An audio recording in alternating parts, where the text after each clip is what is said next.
So thank you so much for having me. I'm really excited to be here, and I am excited to be talking to you about career conversations and how we did them on my team at Juice Analytics, where I work as Director of Engineering. So first, what are career conversations? You probably have a little bit of an idea of this from some of the talk today, but from 10,000 feet, career conversations are a growth management tool that you can use to learn more about your direct report and how they want to grow. And then you can use this information. It's good for an individual, it's good for a team, because if you use the information, if you use what you learn, you can help them find the right spot on your team. It's one of the ways that you can unstick them if you find that a person's been turned into glue. Thanks, Tanya. I took that to kind of a gnarly place, didn't I? So career conversations are a necessary part of your direct report's growth. It's a time to get at the heart of their struggles and their aspirations, but without care, these meetings can really lack purpose and meaning and impact. Too often, we managers treat these meetings as just another box we need to check off of our never-ending to-do list. But every time we simply go through the motions, setting minimally viable targets just to satisfy our bosses and HR, we miss out on one of the best opportunities we have to learn what motivates our direct reports and help them understand how they can shine on our team. And it doesn't have to be this way. I'm excited to show you how to have career conversations that are founded in trust, that bring meaning and a sense of purpose to the people on your team. No more checking off boxes and muddling through awkward conversations where so much is left unsaid because there isn't a foundation of trust and psychological safety that enables you to have crucial conversations. Because career conversations are crucial conversations. They're conversations that matter. So let's learn how to have conversations that matter. I'll be using Kim Scott's framework from Radical Candor, as Mary mentioned, as a jumping off point. I have tons of respect for Kim, and her writing on leadership has been absolutely crucial to my growth, so I want to make that very clear. However, as we put this theoretical framework into practice, we are going to take a pretty significant departure from it. I will be pretty clear when we get to that point, but I did want to give you a heads up in case you're familiar with it or you've tried it on your team. So one caveat before we jump in, this talk is about how one team put a theory or idea into practice. And I think it's important to remember that theory is pretty stable. It's well-researched, it's well-considered, it's often tidy and well-defined, and it can even get self-assured. But practice is protean, it's messy and lively, and it makes new, unanticipated demands of us. So I want to emphasize that today's stories and the lessons that I draw from them are from a framework put to the test of practice. On your team, as one of my heroes, Charity Majors, likes to say, your mileage may vary. So please keep that in mind. Your mileage may vary. So let's start by talking about the framework. It has 3 stages, and in the first one, you ask your direct report to tell you their life story. In the second, you ask them to share their dreams with you by describing what life at its very best might feel like. And third and finally, you use the information that you got from those first 2 conversations to make an approximately 18-month action plan where they pick some goals and work towards them with your support. These conversations take place over many meetings with the recommendation that you space them out, but not too far. Maybe use a one-on-one 1 week, skip a week or 2, pick up another one. And as I hope you're already starting to imagine, these conversations are pretty difficult ones to have. So let's start with the life story as an example. Think about it. You and I only know the life story of a handful of people, right? And when we do know their life story, it's because we already have a significant amount of emotional closeness, trust, and familiarity with that person. So we know the life story of our siblings, of our spouse, of our best friend who we've known for a very long time. Asking your direct report to tell you their life story is a pretty big deal. But thankfully, we have a way that we can hook into the conversation. That's the progression, right? Like, isn't that how it works? Kim Scott suggests that we open with this question, starting with kindergarten, tell me about your life. Okay. This is helpful because framing it around school gives us some reference points that we didn't have before. The people of school, the structure of school, what we liked, where we struggled. And your direct report can really pick up from any of these reference points and start telling you a story. And as they go, you're going to hear how they made certain choices, how they favored certain subjects, how they shied away from others, how they chose electives, how they chose sports, what it was like interviewing for their first big job. And that's great, because one of your main goals with the life story is to find out what motivates the person sitting in front of you. When you hear how they made certain choices, you get a sense of what's driving them. You can use what you've learned to help them find new and more fulfilling opportunities at work.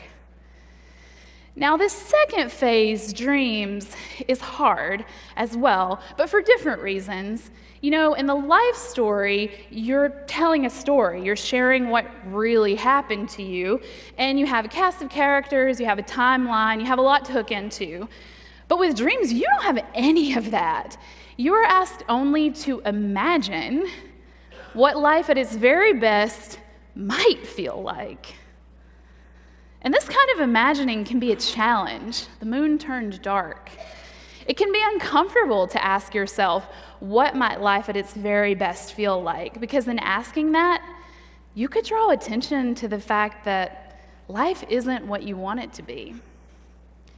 Now, for some people, this kind of realization can be very motivating. It can be a positive thing. But when your job is a huge part of your life and your identity, and it's not what you want it to be, admitting that can very easily provoke some pretty dark feelings. Despair, longing, melancholy, wondering what the point of it all is. And bonus, now you're stuck feeling that way in front of your boss. Awesome. So the dreams conversation is also hard, I think, because it's so easy, and we probably should be skeptical of these best case types of scenarios. I mean, I love reading Plato's Republic and Thomas More's Utopia, but in the real world, we have to make trade-offs and sacrifices. Things break and malfunction, and this is key. If we're having these conversations with technologists, thinkers and tinkerers, people who break stuff on purpose just to figure out how it works, we can't expect that they're just gonna put their brains on ice while they do this weird activity with us. We should anticipate that they're gonna bring some skepticism to this activity, right? Seems fair.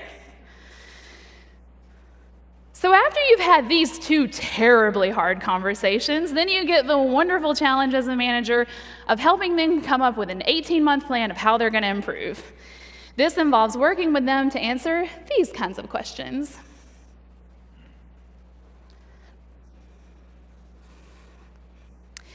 So that's the Radical Candor framework, short version with some early ideas and opinions about how your team might struggle to put it into practice. In order to have career conversations that matter, you're going to need to have trust with the people who report to you. That's going to be key. So let's talk about trust before we get any deeper into this and how it went on my team. To start, it's critical that you are already talking with your direct reports on a regular basis in one-on-ones. I'm not even going to ask y'all to raise your hands if you're doing one-on-ones because I'm assuming that you already are. Because I'm hoping that you got to watch my talk that I gave at Lead Dev a couple years ago about why they're great. You know, this was before Marie Kondo really blew up, so, you know, early influencer. The point I want to make today is it's going to be very hard to have meaningful conversations with your direct reports about their life story and their dreams if it's a cold start. You need to be warmed up with those one-on-ones where you've had some practice talking about their life and what they enjoy at work and how they struggle before you can get into some of this deep stuff, because it's deep stuff. Another way you can make it safe and build trust on your team is by making it safe to fail. If your team feels safe to make mistakes, it's more likely that they'll be able to talk about these difficult subjects with you. In an environment where they're not worried about feeling judged, it's easier for them to broach these sensitive topics from their life story and their dreams, where they might usually be afraid of, being rejected. I think that's a pretty common feeling we have when we share something that's deep and personal to us, and we put this fragile thing out there and we say, look at this, hold this, care for this, and we fear that the person we're giving it to won't treat it very kindly. I think that's very normal. And sometimes they're just afraid of saying the wrong thing. That's a very real fear as well. What if they need to tell you that the job they have is not the job of their dreams? I want you to be open to hearing that too. It's a privilege to have that kind of trust if somebody can say that to you. One way you can earn that is by being sensitive to the power imbalance between you and your direct report in these conversations, and try to soften it.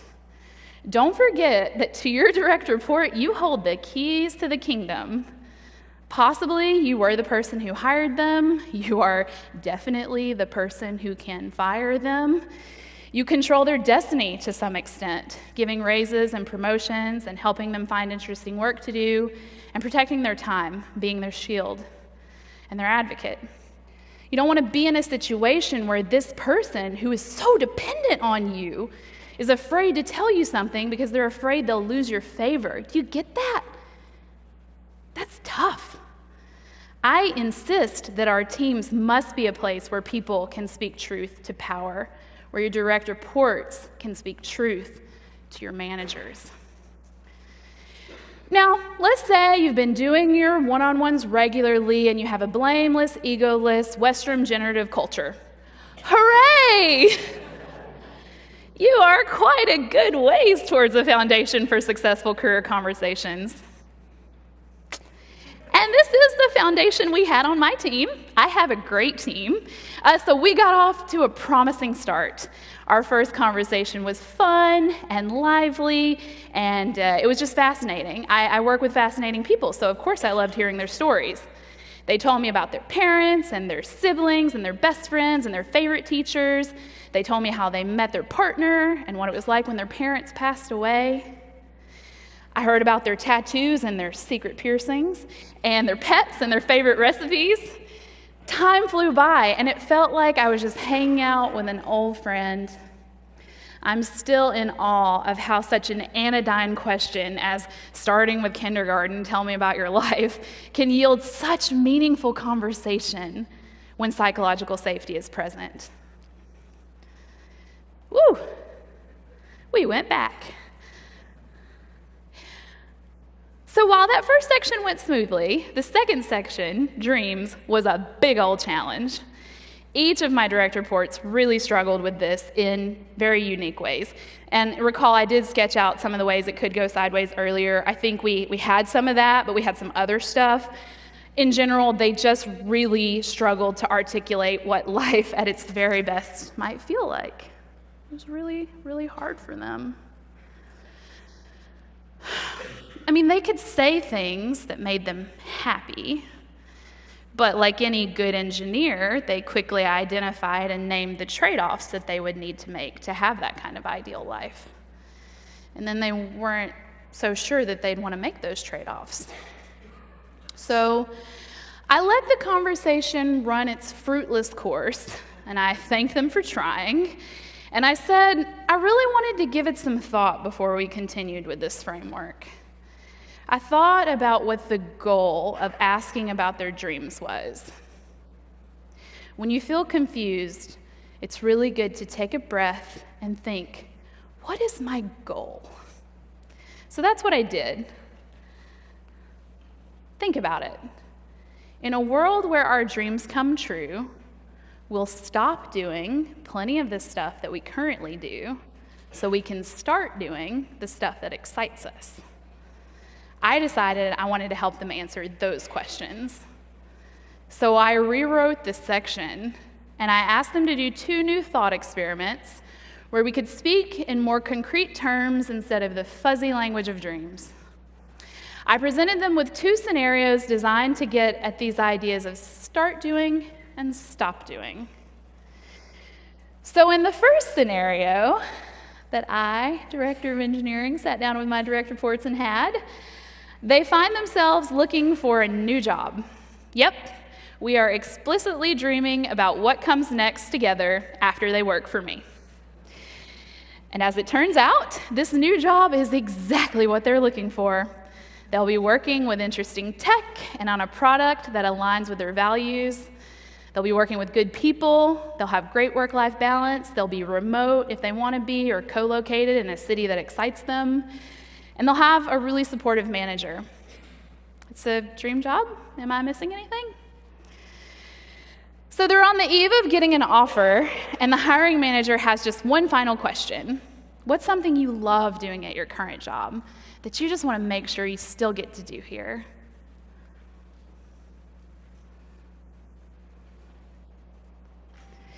So once I gave my direct reports this hook, they were able to use what they were enjoying doing and what they wanted to keep doing as a reference point, and our conversation really opened up. And they weren't even a little bit hesitant about talking to their current boss about this imaginary future boss. They were able to tell me in great detail about the parts of their job that they liked the best and what they hoped they'd get to do more of. And what about stop doing? In this thought experiment, I had them situate themselves in a coffee house or a bar, and I asked them to describe in a lot of detail, like the sights and the sounds and the smell, and then I had them invite their best friend, somebody who would make sense for that location, in there to hang out with them.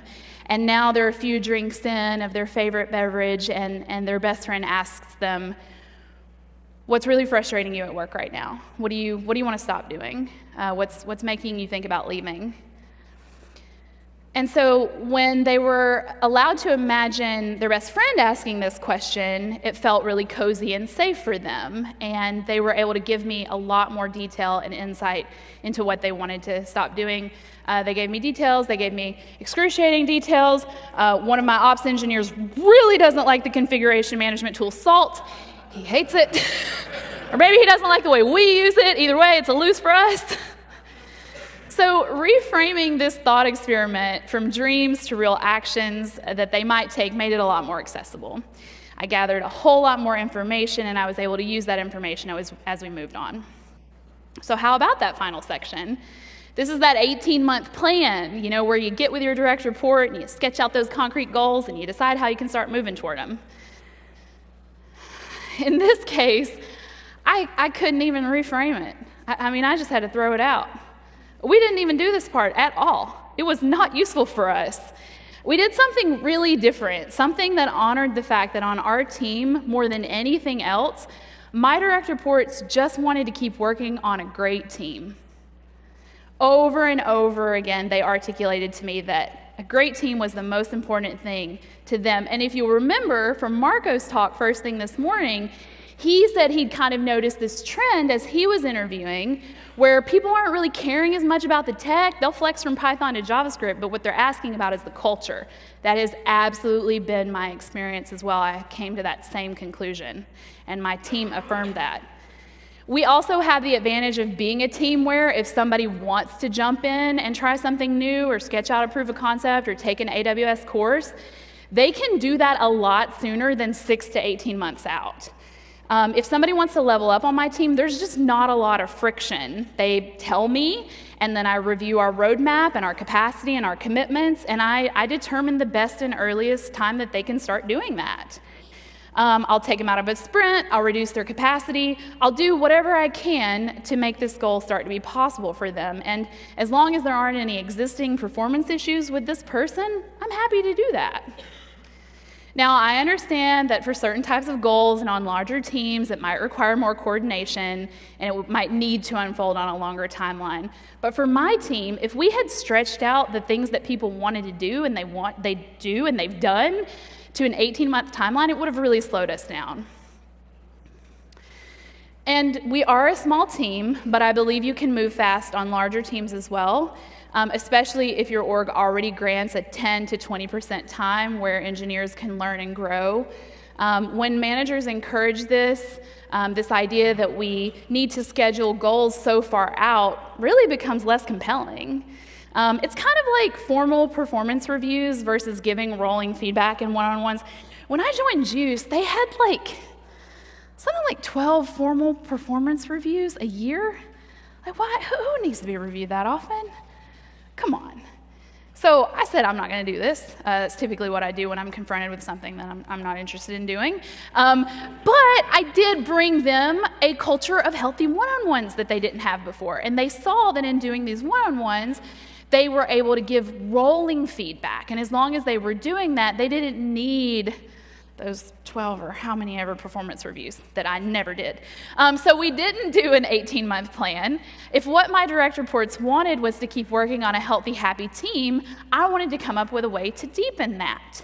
So I created a document, the one-on-one profile that is debuting here, that answers some basic questions about each of my direct reports.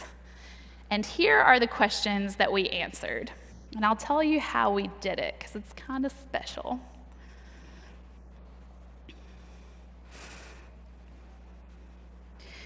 So I used the information, that I gathered from our first two parts of the career conversations, the dreams and the life story, as well as the copious notes that I took from their one-on-ones, because I do that, to start filling out a draft of these answers. And once I had the draft, I brought it to them in a one-on-one, and I said, I have this draft. Does this sound like you? What do we need to change? What is missing? We did clarify some things, but for the most part, they really liked what I had in there. They were delighted. But I was just echoing their words back to them. So once we were done, I gathered my team in a meeting and shared my takeaway that they all highly value working on a healthy, supportive, and safe team. So in order to keep that going, we shared the documents with the whole team, everyone who participated in the activity, so that we could understand what we'd like to keep doing, what causes us to stumble, and how we'd like to help each other. I encourage them to read these documents very carefully, especially before working closely with each other. So if you're familiar with OKRs, those are, kind of more public-facing goal-based documents. These are more public-facing who I am and what excites me, and what energizes me, and what might cause me to stumble. And importantly, when we were workshopping the one-on-one profile together, I said, don't be afraid to put a lot in the what will cause me to stumble section. Because it's so much easier to go ahead and write that out and get it on paper and let people read it and be aware of it. You still will have issues, but let's go ahead and do that. Let's put that out there. So that section did get pretty thick, which was great. And just to go back real quick, these are some of their actual answers. I did just want to emphasize that. And then these are some of their actual answers from I get excited by. So we did this in a remote video call because I lead remote teams, and I asked them to read aloud as part of that meeting their what excites me section. I think there's just something really special about hearing your colleague in their own voice. Just own it. Just say, this is what excites me. And I wanted them to be able to remember their voice and remember that moment, because it was pretty special. So as we wrap up, I want to share one final key piece of advice about what you uniquely can do to foster psychological safety on your team. You can't expect your direct reports to bring their whole selves to work, or expect that they'll be candid with you, or that you'll have meaningful conversations if you are not putting in the work of being vulnerable and real with them as well. You have to let them see you as a person, someone with a past, and someone with hopes and dreams for your future. You've got to put in that work. Remember how we talked about softening power dynamics earlier, or making it safe to speak truth to power? This is it. So you should also ask yourself the life story and dreams questions. Time box an hour for each one, give it some deep thought, and write your life story, write down your dreams, and then email what you wrote to your direct reports. Yes, write your life story and send it to your direct reports. That is what I am advocating very clearly. And yes, that sounds scary and vulnerable, but remember, you asked them to do this with you, And it was transformational for you to hear their story. So it's going to be that way for them too. You have nothing to be afraid of. You might be the boss, but you're a person too, someone who struggles and screws up and has dreams. And reading that about you has a really levelizing and humanizing effect. I also think you should answer the questions from the one-on-one profile. Now, caveat. I do know that it can be dangerous for managers to get too opinionated about what we like and what we don't like, because we have to be mindful of the weight and the impact of our words. There was quite a tizzy some months ago in our community with people love manager readmes or they hate manager readmes. And I get it. We really need to strive to be aware of and surface our own cognitive biases, because the Dunning-Kruger effect is real, y'all. It is real. But if we're intentional and careful, I think we can do it. I really do. One of the most meaningful conversations I had with one of my former engineering managers was when, in a one-on-one, he opened up and gave me a peek into his philosophy of management, his unique philosophy of management, and what was driving him. It was deep, and it was personal, and it was breathtaking in how thoughtful it was. And I still think about his words. So there you have it. If you came to this talk looking for a listicle about how to have better career conversations, you are probably very disappointed. I get it. But if you were open to some candid conversation about what this series looks like in practice on a real team, I hope it's been what you've needed. Please, take what you can and leave the rest. And as we close, please remember that career conversations are a useful growth tool, but that they can be dangerous when we focus too much on the future at the expense of our present. Everything we're learning about mindfulness and calming our brains says that we should stay present and focus on the now. And the fact is, the future of our career is already unfolding right now. Too many managers treat career conversations as preparation for the future, but the future is an endless succession of presents. Our reality is fragile and flexible and fragmented and constantly unfolding. We can honor this reality by having thoughtful conversations about who we are and by sharing what we learn about who we are in the support of our teams. We don't have to wait. Career conversations are as dynamic and ever-changing as we are. They are not one and done, and if they matter, we don't check the box and move on. Instead, they challenge us to think about who we want to be every day. And this is best for our company, too. This is best for our bottom line. When we understand and really respect that everything about our working relationships is fundamentally opt-in, and we acknowledge how precious and limited our time with our direct reports is, we don't waste time. We are motivated to help them drive value for our company by living as richly as they can into every moment. So I'll wrap up with one final analogy.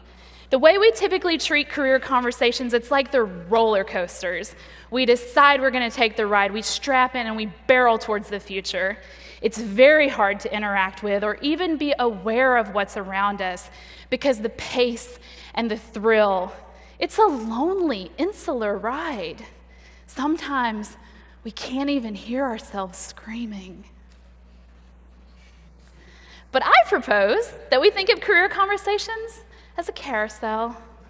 A carousel goes round and round, and though the rider seems to stay fixed in a certain place on a circular track, the experience is one of constantly moving and changing.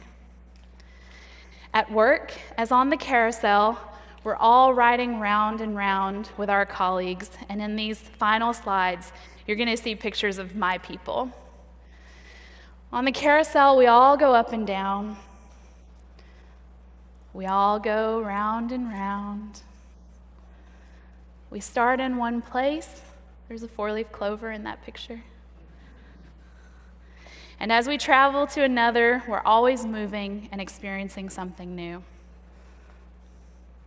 With each circle, up and down, we take note of different details. The color of the mane on the carousel horse in front of us, the smell of the air, and the sound of the laughter of the person riding behind us. At our jobs, we may appear fixed in a certain role, but we are constantly growing and changing. We are learning and growing in response to new information, new challenges, new desires. It's okay if we're skeptical of activities that ask us to decide today about the kind of person we want to be in the future. We can focus on what feels good to us now and what causes us to stumble today. We know ourselves, so we can ask today to do more of certain kinds of work and less of others. Our future is, after all, an endless succession of presents. We can have career conversations that matter, that help us become the people we want to be by honoring who we already are. Thank you.